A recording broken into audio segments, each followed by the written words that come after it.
네, 이 유사수신 행위로 처벌을 받았다는 저희가 뉴스도 접하기도 했는데요.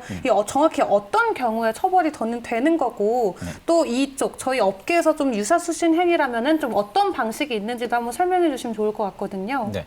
유사수신 행위는 이제 불특정 또는 다수로부터 원금 이상의 이제 금전을 수수하는 행위를 말합니다.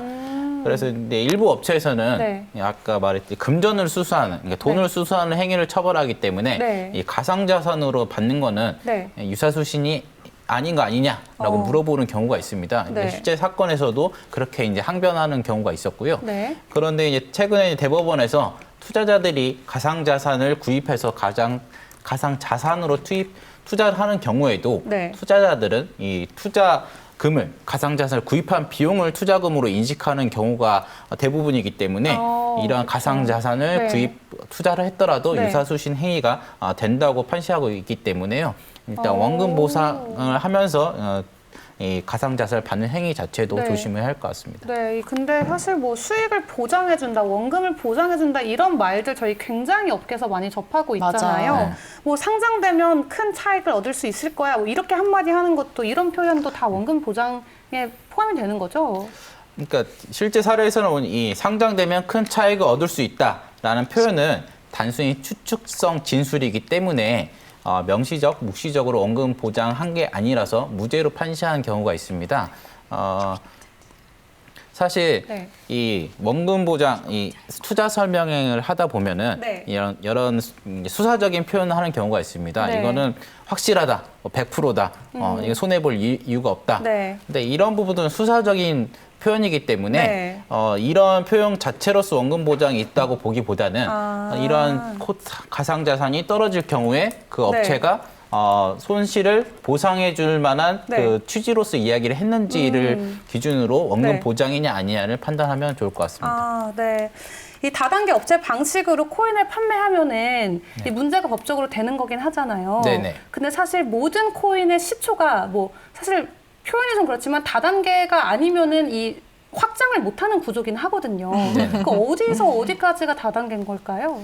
일단 다단계 같은 경우는 이제 네. 우리 법에서는 일단 3단계를 기본 구조로 보고 있거든요. 네. 자기가 소개한 사람을 추천 수당, 후원 수당을 주고 네. 그 밑에 소개한 사람이 네. 올 경우에 다시 이제 그 주는 경우를 기본적으로 다단계 구조라고 하는데요. 네. 근데 우리 법에서 이제 다단계 업체 쪽에서 3단계를 굉장히 교묘하게 네. 변형을 시키다 보니까 네. 우리 법이 다시 개정을 해서 네. 다단계 유사 구조도 다단계다. 유사 구조. 네. 어떤 구조예요? 유사 구조라는 게 참 애매합니다. 사실 네. 다단계라는 느낌이 나면 이제 네. 다단계라는 건데 네. 사실 거의 대부분 한 2단계 정도만 돼도 다단계로 보고 있고요. 그렇기 때문에 다단계 조직을 이용해서 네. 이제 재화를 거래하거나 네. 이제 재화를 거래를 가장하여 사실상 금전 거래만 하는 경우에 처벌되는데요. 네. 근데 실제 사례에서 이제 다단계 업체, 그러니까 방파법 위반죄인데요. 네. 이 방파법 위반죄가 사건이 될 때 이제 그 네. 업체에서는 네. 내가 판매한 거는 가상자산, 그냥 재산적 가치가 있는 재산이기 때문에 이 네. 다단계죄가 되지 않는다라고 네. 주장하는 경우가 종종 있거든요. 네. 왜냐하면 이미 그 대법원에서 비트코인은 네. 재산적 가치가 있는 자산으로서 인정을 했기 때문에 네. 다른 가상자산도 재산적 가치가 있는 재화다. 네. 이렇게 주장하는 경우가 많이 있는데요. 근데 우리 법원은 이 가상자산을 보유하면서 네. 사용 수익하거나 이 공개 시장에서 거래하려는 목적이 네. 있는 경우가 아니면 네. 재화가 아니라고 보고 있거든요. 그래요? 그래서 대형 거래소에 상장된 가상자산의 경우에 네. 재화를 볼 가능성이 상당히 많다고 생각됩니다. 네, 그럼 좀 저 궁금한 게 있는데 네. 이 최근에 페이팔이 이제 미국에서 영국까지 사업을 확대해 나가면서 저희 시장에서도 굉장히 큰 주목받고 있거든요. 맞습니다. 근데 올해 초에 이 페이팔이 암호화폐 지갑을 만들었어요. 지갑을 네. 만들면서 이 지갑에 가입을 한 유저들에게는 페이팔의 코인을 무료로 에어드랍을 해주는 거예요. 네. 그리고 그 자기가 가입한 친구 그 링크를 친구에게 전송해서 친구가 가입하면은 내가 추가로 또 뭐 5포인트를 받는다는 등 이런 식으로 계속해서 그 다단계 규모를- 너무 그 다단계인데요. 이거 지금 다단계 구조 맞죠? 네. 근데 아까 말했듯이 네. 이제 그 친구 소개, 네. 그게 1단계입니다. 1단계이기 때문에 그 네. 정도는 이제 용인이 되는 부분이고요. 네. 근데 그 친구가 다시 밑에 사람 계속 하부를 너무 내려가요. 파이는 밑으로 쭉 네. 내려가는데 네. 이렇게만 놓고 봤을 때는 이게 그러면 다단계 구조로 네. 보일 수 있는 건가요, 지금? 만약에 그 밑으로 계속 내려갈 경우에 네. 그 다단계 구조가 될 가능성이 있는 부분이죠. 만약에 인원 제한을 한다면요. 5명까지 된다. 이런 식으로 그러니까 인원 제한을 두면 다단계가 아닌가요? 인원 제한이 아니라 내가 이제 사실 1단계 내가 친구 추천하면 거기서 끝내야지 친구가 다른 사람을 네, 추천했으면 그 수단까지 나한테 오게 되면 이제 2단계 구조가 되는 부분이고요. 네.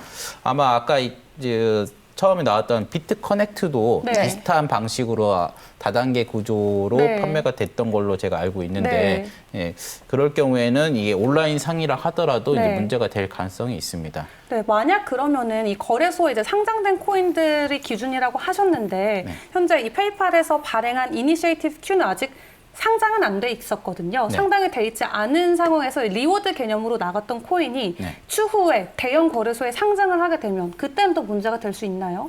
그러니까 아까 좀 잘못한 게 이제 상장이 될 경우에 네. 이게 제어가 되기 때문에 다단계 판매 방식을 하더라도 네. 이 부분은 범죄가 안 되는 겁니다. 아. 그렇기 네. 때문에 아까 이제 페이팔 정도 되는 네. 이제 가상 자산의 경우에 제어라고 볼 가능성이 높아서 네. 이 판매 다단계 조직을 판매하도록 그건 문제가 안 되지만 네. 이제 우리나라 이제 다단계나 두 가지 행위가 처벌되고 있거든요. 네. 아까 말했던 제야가 아닌 거를 이제 판매할 경우에 네. 그 다단계 판매할 경우 처벌하는 경우고요. 네. 또 하나는 다단계 조직을 운영하면서 네. 우리나라는 등록을 하게 돼 있는데 네. 그 등록을 하지 않고 운영할 경우에 처벌을 하고 있습니다. 근데 등록할 의무 같은 경우는 네. 그 업체 주체 네. 대표이사나 운영진 자체에게 의무를 부과하고 있기 때문에 네.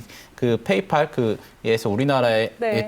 사업을 한다고 하면은 우리나라에 네. 이제 등록을 해야 되겠죠. 하고서 진행을 해야 되는 부분이군요.